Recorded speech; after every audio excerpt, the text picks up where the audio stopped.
महाराज बरतंतु कौत्स से कहे मुझे 14 करोड़ सोने की मुद्रा चाहिए। गुरु परीक्षा लेता है। गुरु परीक्षा की घड़ी में ऐसा सामने आता है कि परीक्षा लेने के लिए तत्पर।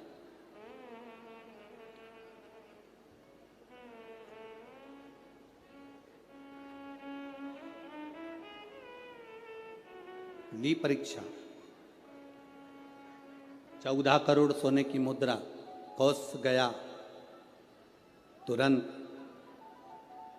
राजा रघु के पास में। राजा रघु से कहा महाराज 14 करोड़ सोने की मुद्रा मेरे गुरु जी को देना है, मैं ब्राह्मण का बालक हूं, आप दे दो।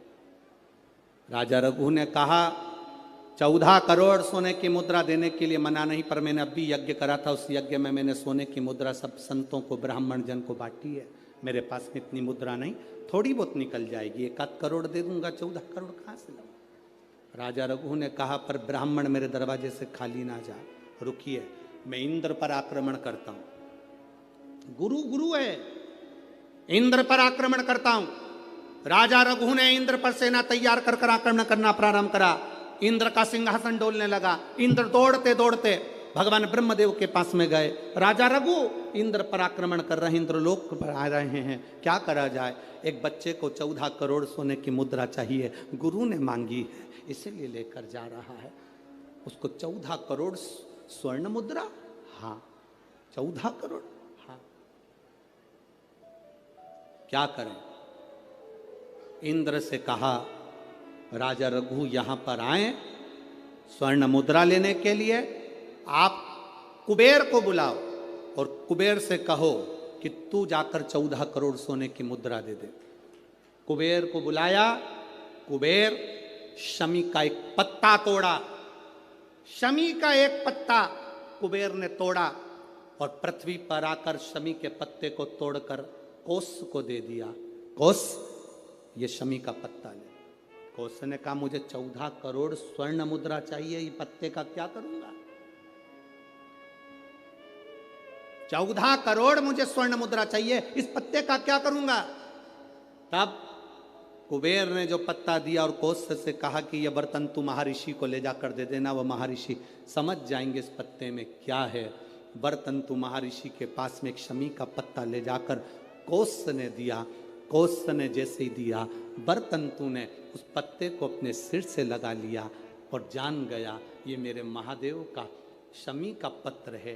एक पत्ते में 14 करोड़ सोने की मुद्रा का फल होता है।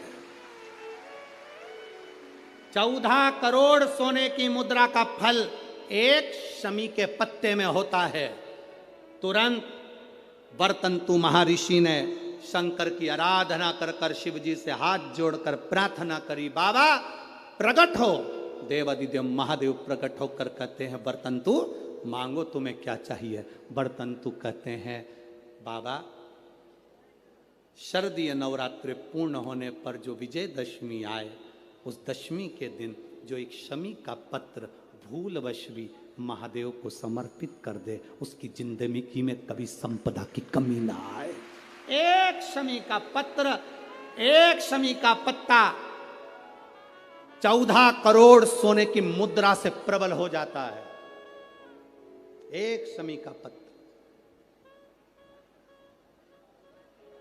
आज भी कई जगह पर विजयदशमी के दिन, कई स्थानों पर विजयदशमी के दिन शमी के पत्ते का लेन देन होता है। शमी के यहाँ होता है कि नहीं होता हमको स्मरण नहीं है, महाराष्ट्र में तो, पर कई जगह पर होता है। यहाँ पर भी शमी का जो पत्र होता है विजयदशमी के दिन लोग देकर उसको प्रणाम करते हैं, माता पिता को नमन करते हैं। क्यों? आप अपने बच्चे हो, आपसे पूछेंगे, आपकी औलाद आपसे पूछेगी, आपके आने वाली पीढ़ी आपसे पूछेगी, माँ ये कौन सा नाटक बनाकर रखा है तुम लोगों ने? शमी का पत्ता दे, शमी का पत्ता ले, मिलने जाओ तो शमी का पत्ता। शमी का पत्ता क्यों लिया दिया जाता है? बच्चे पूछेंगे, आज की पीढ़ी बहुत प्रश्न करती है, उसको उत्तर देना पड़ेगा कि एक पत्ते में 14 करोड़ स्वर्ण मुद्रा का फल होता है। एक शमी के पत्र में आज के बच्चे जो प्रश्न करेंगे उसका उत्तर देने के लिए तुम्हें तैयार रहना पड़ेगा। उस उत्तर को तुम्हें देना पड़ेगा कि ये शमी का पत्र विजयदशमी पर क्यों लेन देन किया जाता है, शमी का पत्र क्यों शिव के मंदिर में जाता है, शमी के पत्र की मूलता क्यों होती है, इसको समझाना। एक शमी पत्र में वो फल है।